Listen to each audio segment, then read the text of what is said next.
Ang Ginoo manaa kaninyo. Maana usab kanimo. Pagbasa gikan sa Santos nga Ebanghelyo sumala ni Juan. Ayaon ikaw o Ginoo. Si Jesus maingon ngadto kang Nicodemos, wala pa'y nakasaka sa langit gawas niadtong nanaog gikan sa langit ang Anak sa tao. Ingon nga giisa ni Moises didto sa kamingawan ang bitin nga tumbaga nga gibutang og tukon. Ang Anak sa tao kinahanglan nga iisa usab aron ang tanan nga motuo kaniya makabaton og kinabuhing way katapusan.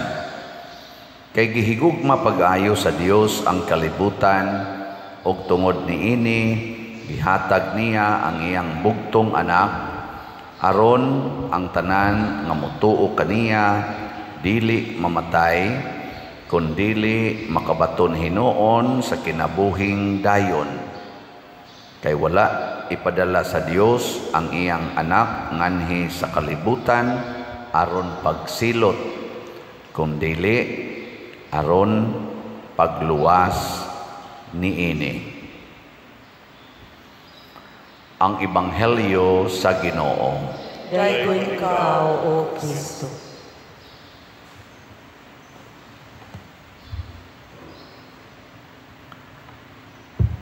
Sa unang pagbasa, gihisgutan nga ang nakaayo sa mga gipaak o bitin, maoraw sab ang bitin nga gibutang sa cross. Ang katong bitin nga tumbaga or bronze nga bitin nga gipahimo sa Ginoo ni Moises aron maluwas sa kamatayon ang katong gipaakan sa mga la nga bitin. Pero katong mga la nga bitin nga nipatay sa mga Israelita resulta sadto sa ilang pagsigig reklamo sa Ginoo. Muna kanang mga reklamador paako nagbitin. Ing nanay bitin sa inyo, pangutan na imong tupad. Ing nanay bitin sa inyo. Automatic gina basta reklamador paakon ginagbitin. Pasabot mabiktima dayon nas iyawa. Nya pagbalik nila ngadto ni Moises nga nagbasol gihatagan na sad sa Ginoo og kaayuhan ang ilang mga balatian or ang ilang sala gipapas sa Ginoo.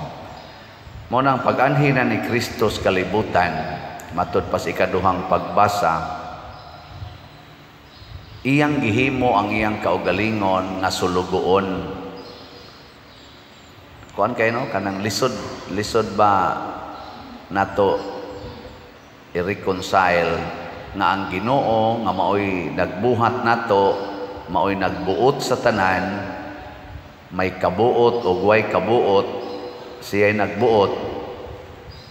In short, sa nature ba, siya nagbuot, siya nagkontrol, siya nagbutang og order. Unya magpakasulugoon siya sa iyang mga binuhat nga mao ang tao. Sa man ma-imagine na ninyo? Adi mo ka-imagine?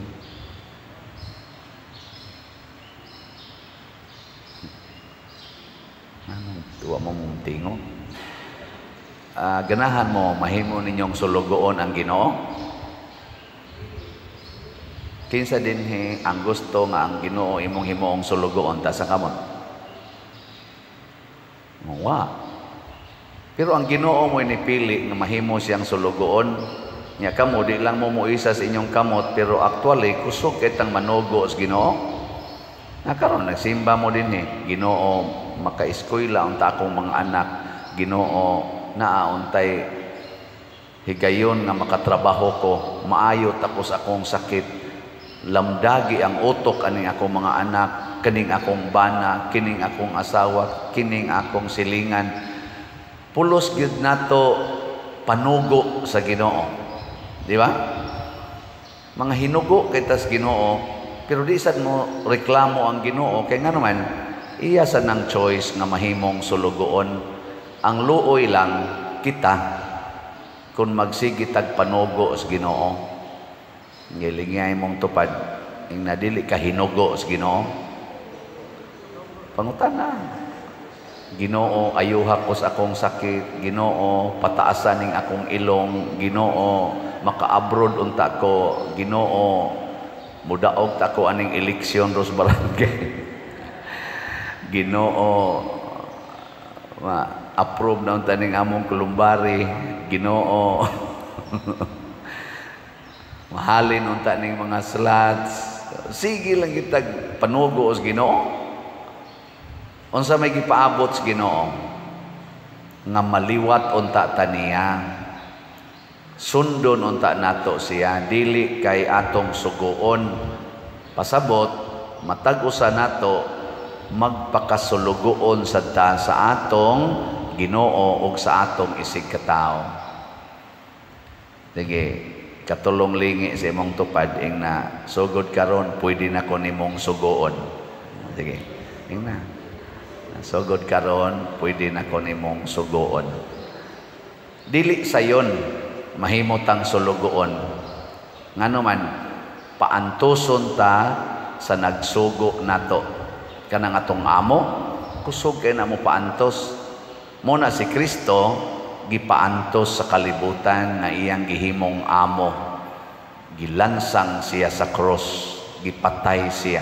Pero nagmasinugtanon siya, matud pas ikaduhang pagbasa, nagmasinugtanon siya nga murag ulipon hangtod sa kamatayon sa cross. Nya kining kamatayon sa cross mao ni siya ang likayan sa kalibutan. Kay kani manggong cross sa original gid niyang meaning mao ni ang bitayanan sa mga tao nga dagko kay mga sa kanabang hukman sa death penalty.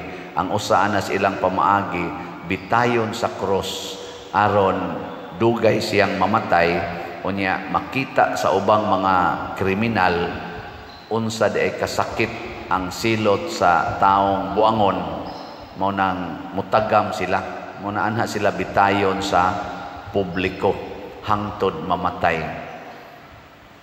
Sugot mo, bitayon mo sa cross. Sugot dili. Dili dayon. Mo kinayato, dili gyud. Kinsa man say ganahan ang cross. Pero sa tinud-anay kung gusto tang makasulbad og problema, kinahanglan kita nga mudagamit sa cross. Ug unsa man ning cross, pag-antos. Way problemang masulbad basta dili antoson. Kini nga ato lang din hing simbahan, dagko magkatag problema sa una. Karon na kalma-kalma ng atong problema, nga naman kay miantos daghan kay miantos ang namalit na tog slots, ang nang donate. Niantos gid sila hangtod karon. So, congratulations sa mga miantos para sa kaayuhan sa atong katilingban. Kay kung dili ta mo antos, wa gyud masulbad nga problema. Tana dinhi ato ginang sigihan og pasidungog ang atong mga namalit og slots, iampo gina nato introduction plus misa hangtod pag-ampo sa katilingban, ato gina silang iampo.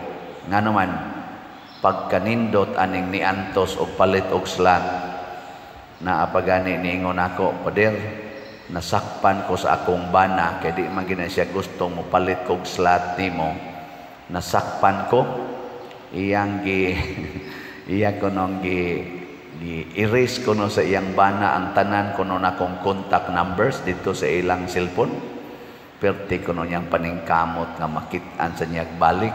Nya kakita siya balik, ingon siya, ako na sa niya ning gitik-gitikon akong bana kay haron mo sugot na sa ning nga mopalit kog slot. Nako, uy, grabe hagod nimo.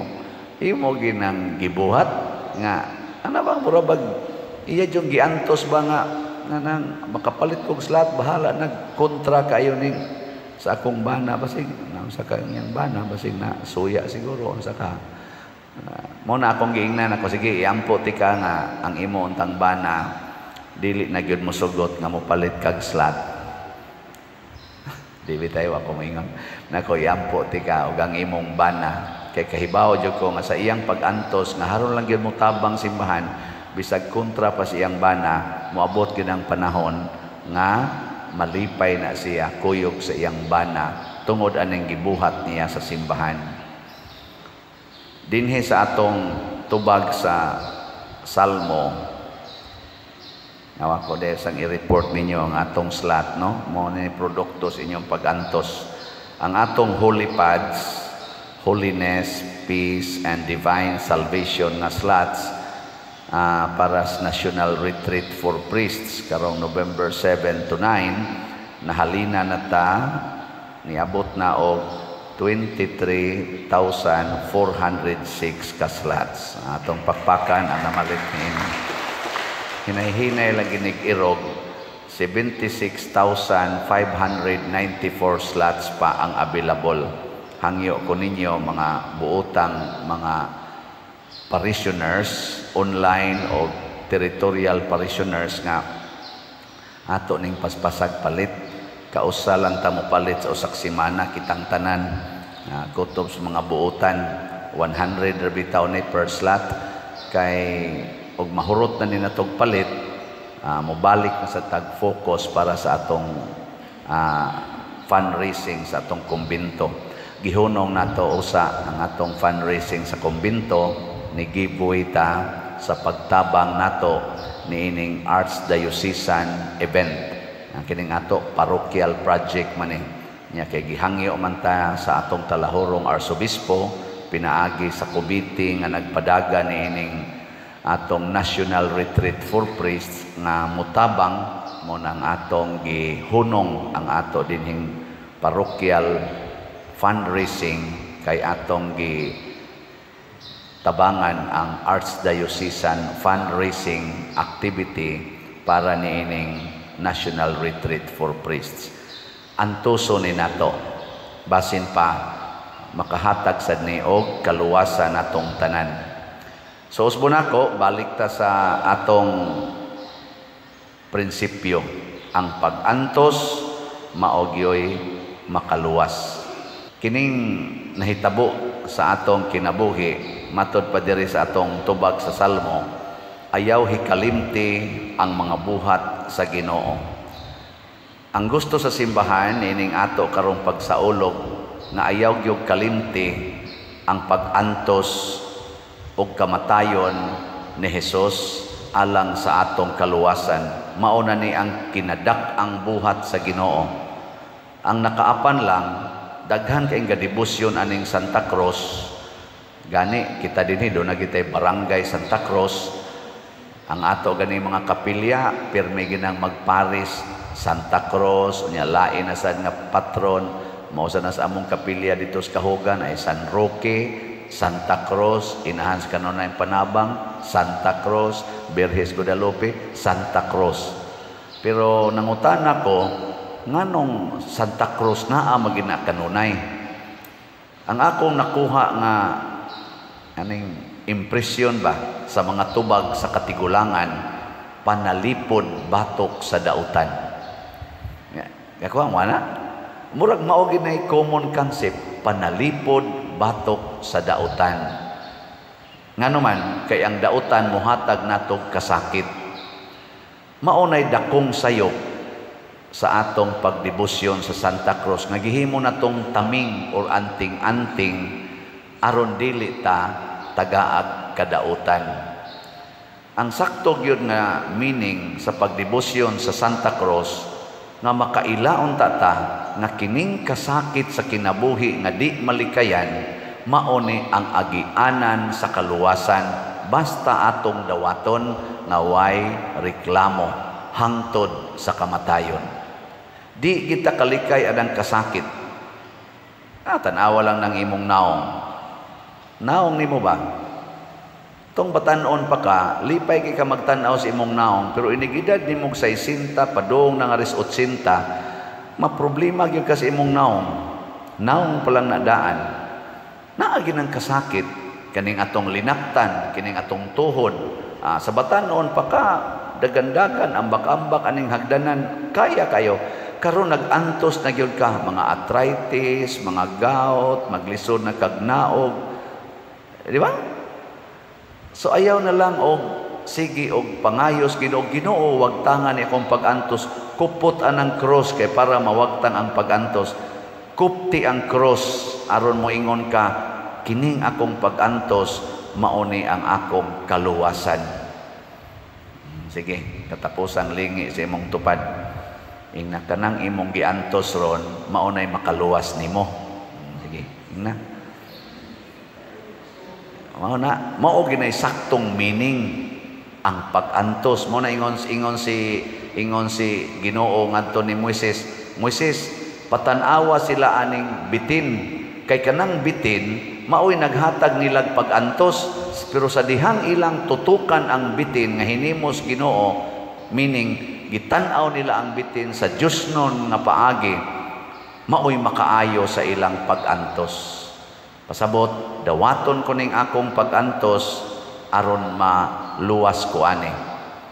Pariha dinhi sa atong parokya, gidawat nato ang pag-antos nga doon natay usahay magkalalista, magka-disgustuhay ta, atong gidawat ang tanan, nagpaminaway, nahimutang na nahiusap pagbalik. Gidawat, dinawatay, dawaton tika, singhagi ko, kasuki ko, pahilaka ko, pero dawaton tika. Ang sunod sulbad ang panaglalis, sulbad ang panag-away.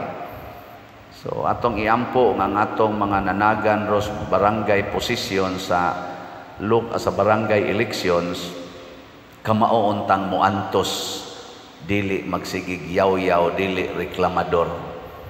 Maunay atong butaran kanang atong nakit-an na kusog kaing muantos o kusog kaing muambit sa pag-antos sa katilingban. Kaya naman sa uban maghinanaw las pag-antos sa katilingban. Kanang kinsa ng pinaka kusog muantos sa maanang clog up atong kanal. Kanang kusog kaing manglimpios kanal, maunay butari og mudagan. Na may kusog ay diya manglimpios kanal na to.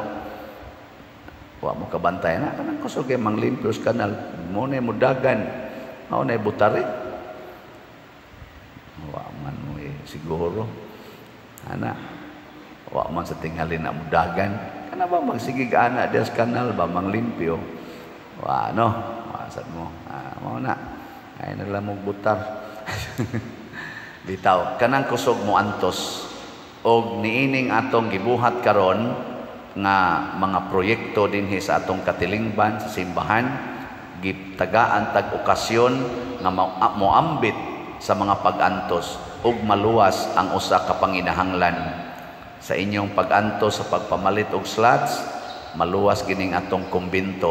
Naluwas na ang atong simbahan, arang-arang na nya sa kanisarong atong slots para sa retreat sa mga pari, maluwas pod ning panginahanglan kun daghan tang muantos paghatag og labing menos usa ka slot 100 pesos kada semana. Mga 3 ka semana hurot na tingali ni. Pero kung di ta muantos, mahimosad nga murag mo samot kabugat ang atong mga problema tagsa-tagsa. So hinaut unta ng Ginoo nga antos og nagpakamatay para natong tanan, muhatag sad og ganti ni adtong magantos og magpakasulugoon para sa tanan nga mao kining atong simbahan.